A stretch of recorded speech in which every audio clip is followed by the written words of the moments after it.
It was a Tuesday morning, the kind where the sun streamed through the kitchen window just perfectly, illuminating dust motes dancing in the air. Hunter was making pancakes humming off key, a feat he hadn't accomplished in months. Then he brought me coffee, a gesture so out of character that a cold knot formed in my stomach. I should have known then that my life was about to shatter into a million pieces. Hi, I'm Joanna. And if you're anything like me, you appreciate a good story about overcoming the odds. I want to share mine with you. It's a story of betrayal, heartbreak, and ultimately, finding my strength. If you're listening, drop a comment and tell me where you're tuning in from. I'd love to know. Hunter and I had been married for 7 years, together for 10. We had 2 beautiful children, 6-year-old Lily and 4-year-old Tom. We lived in a quiet suburban neighborhood, a place with manicured lawns and friendly neighbors. On the surface, we were the picture of domestic bliss. But beneath the surface, cracks had been forming for a while. Hunter had become distant, preoccupied. He worked longer hours, or so he said, and his affection had dwindled to almost nothing. I tried to talk to him about it, but he always brushed it off, blaming stress from work. I wanted to believe him, I truly did, but something felt off. That morning, the pancakes and coffee felt like a performance. He was being too attentive, too eager to please. It was like he was trying to overcompensate for something. The thought niggled at the back of my mind all day. The kids were at school, and I had a rare quiet afternoon. I decided to tackle the laundry, a task I usually dreaded. As I sorted through the clothes, I found Hunter's jeans crumpled on the floor of the bedroom. As I picked them up to put them in the washer, something hard and rectangular pressed against my fingers from inside the pocket. I reached in and pulled out a phone. Not his usual work phone, but a sleek, unfamiliar device. My heart began to pound in my chest. I knew with a certainty that chilled me to the bone that this phone held the answers I desperately didn't want to find. I hesitated for a moment, my hand hovering over the power button. Part of me wanted to throw the phone away, to pretend I hadn't found it, to cling to the illusion of our happy marriage for just a little longer. But I knew I couldn't. I had to know the truth. I turned the phone on. It wasn't locked with a passcode or fingerprint. The home screen was a picture of a woman, a beautiful woman, with long, dark hair and a dazzling smile. My stomach twisted. I opened the Messages app. There were dozens of messages, all from the same number, saved under the name Alana. I clicked on the first message. It was a photo of Hunter, shirtless, grinning at the camera. The caption read, "Missing you already. Can't wait until tonight." My breath hitched in my throat. I scrolled through the messages, each one a fresh stab to my heart. They talked about stolen moments, secret rendezvous, and a love that was supposed to be mine. There were pictures of them together, laughing, holding hands, kissing. They looked happy, sickeningly happy. I felt a wave of nausea wash over me. The room began to spin. I sank to the floor, the phone clutched in my hand, tears streaming down my face. How could he do this to me? To us? I spent the next few hours in a daze, rereading the messages, studying the pictures, trying to make sense of it all. The woman, Alana, was a co-worker of Hunter's. They had been having an affair for months, maybe longer. All those late nights at the office, all those business trips, they were lies. All of it. By the time the kids came home from school, I had composed myself. At least, outwardly. I plastered a fake smile on my face and went through the motions of making dinner, helping with homework, and putting them to bed. But inside, I was a mess.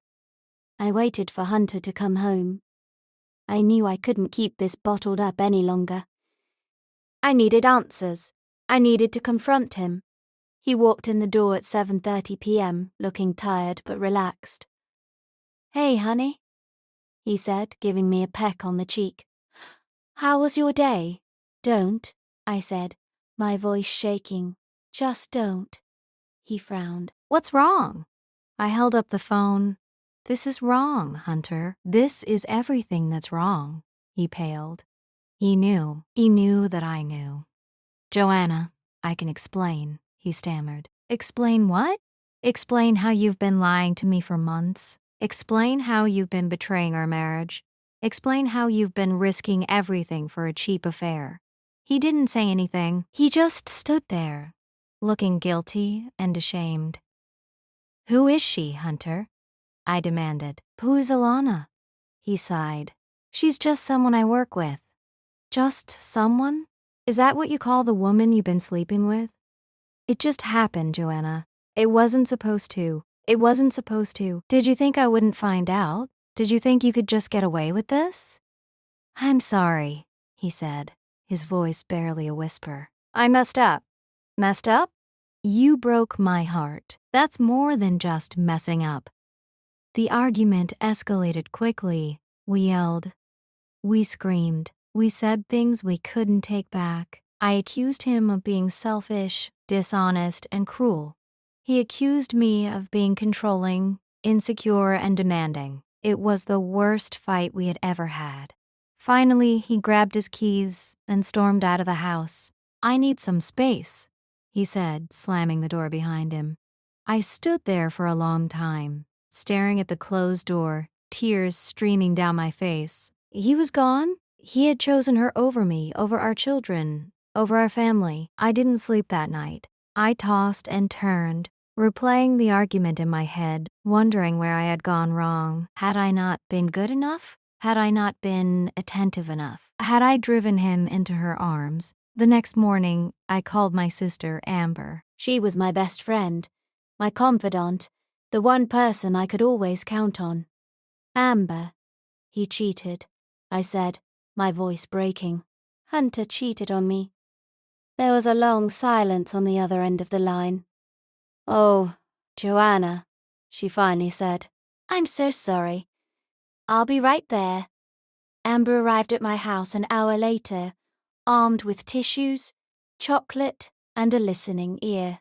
I told her everything, from finding the phone to the explosive argument. She listened patiently, offering words of comfort and support. You don't have to go through this alone, she said. Come stay with me. You and the kids. We'll figure this out together. I hesitated. I didn't want to impose on her, but I knew I couldn't stay in that house any longer. It was filled with too many memories, too much pain. Okay, I said. Okay. We'll come. Leaving the house was surreal. It felt like I was abandoning my life, my dreams, my future. But I knew it was the right thing to do. I needed to get away from Hunter, to protect my children, to start healing. Amber's house was a sanctuary. She welcomed us with open arms, making us feel loved and safe. The kids loved being there, playing with their cousins, having someone to distract them from the tension and sadness. The first few days were a blur. I spent most of my time crying, sleeping, and trying to numb the pain. Amber took care of everything, from cooking meals to driving the kids to school. I didn't know what I would have done without her. After a few days, I started to feel a little stronger. I knew I couldn't stay in bed forever. I had to take action to protect myself and my children. I started by freezing our joint bank account. I knew it was a drastic measure, but I couldn't trust Hunter. I didn't want him to drain the account and leave me with nothing. I also changed the locks on our house. I didn't want him coming and going as he pleased, disrupting our lives even further. Then I hired a lawyer. I knew I was going to need legal representation to navigate the divorce process. I needed someone to protect my rights and the rights of my children. Hunter didn't take the news well. He called me repeatedly, begging me to reconsider, accusing me of being vindictive and unreasonable. He tried to manipulate me with guilt, telling me how much he missed me, how much he regretted his mistake. But I didn't budge. I knew he was just trying to get me back under his control. I wasn't going to let him. He started showing up at Amber's house unannounced, demanding to see the kids. I tried to be reasonable, but he was always agitated, angry and unpredictable. I didn't want him around my children when he was like that. You can see them, I told him, but it has to be on my terms. You have to be calm and respectful, and I have to be present. He refused. He accused me of trying to alienate him from his children, of turning them against him. The situation escalated. One evening, he showed up at Amber's house, drunk and belligerent. He started banging on the door, yelling my name, demanding to see the kids. I called the police.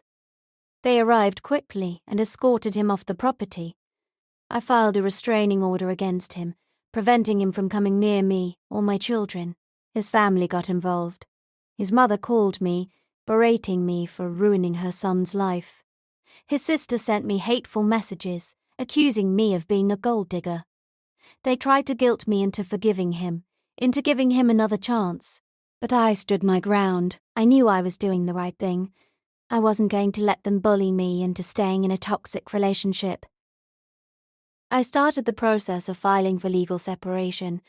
It was a long, arduous process, filled with paperwork, court appearances, and emotional turmoil. But I knew it was necessary.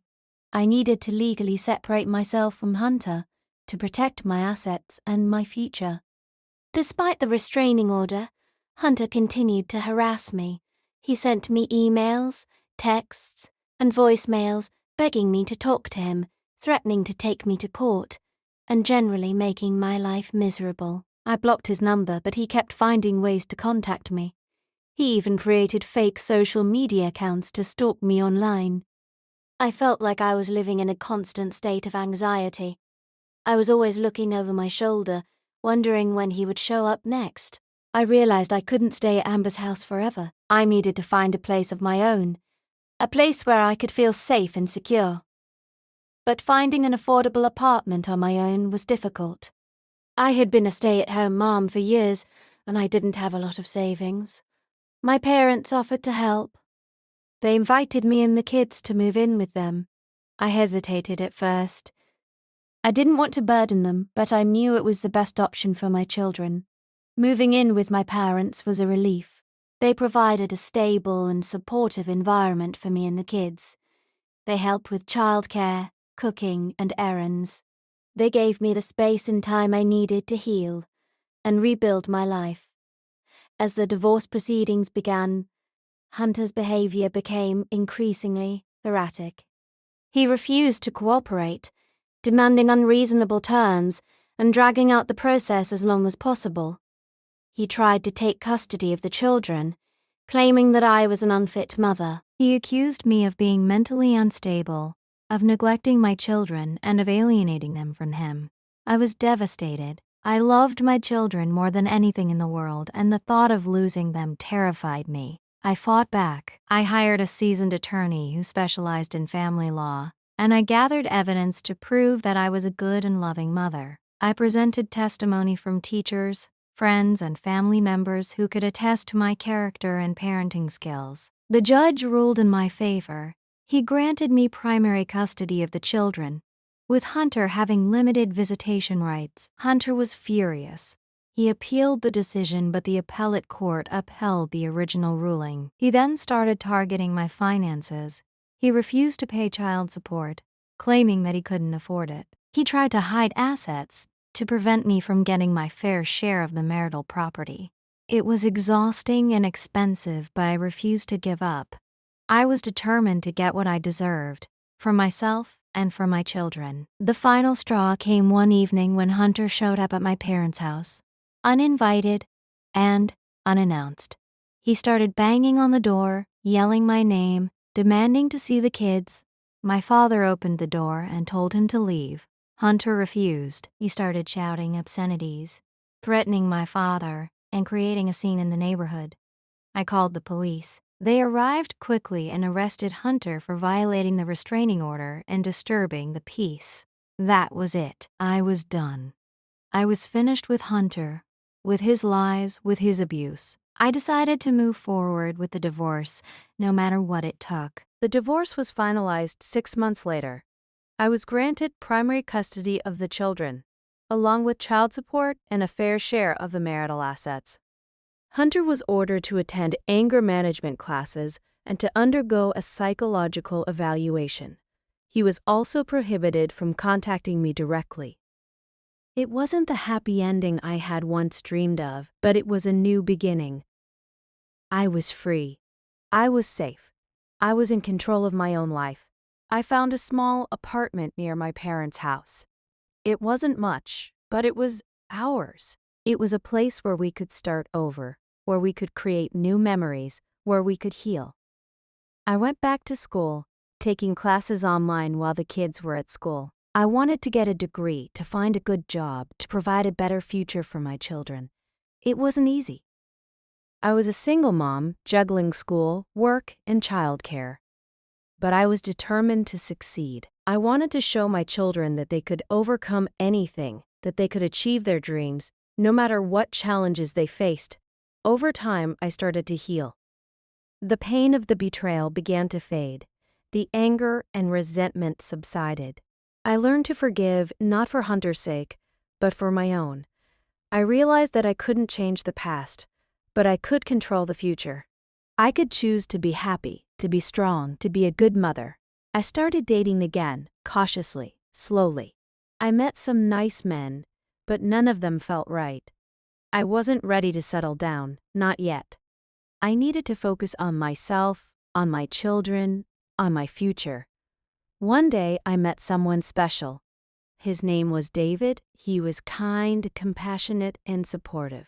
He was a single dad himself, and he understood the challenges of raising children on your own. We started dating, and slowly, cautiously, we fell in love. He loved me for who I was, flaws and all. He loved my children as if they were his own. We got married 2 years later. It was a small, intimate ceremony surrounded by our closest friends and family. It was the happiest day of my life. I finally had the family I had always dreamed of, a loving husband, beautiful children, and a bright future. I learned a lot from my experience with Hunter. I learned about betrayal, heartbreak, and resilience.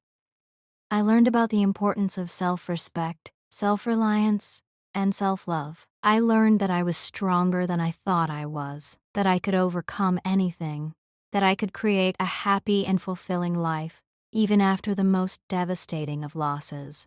I never spoke to Hunter again. I didn't want to. I didn't need to. I had moved on.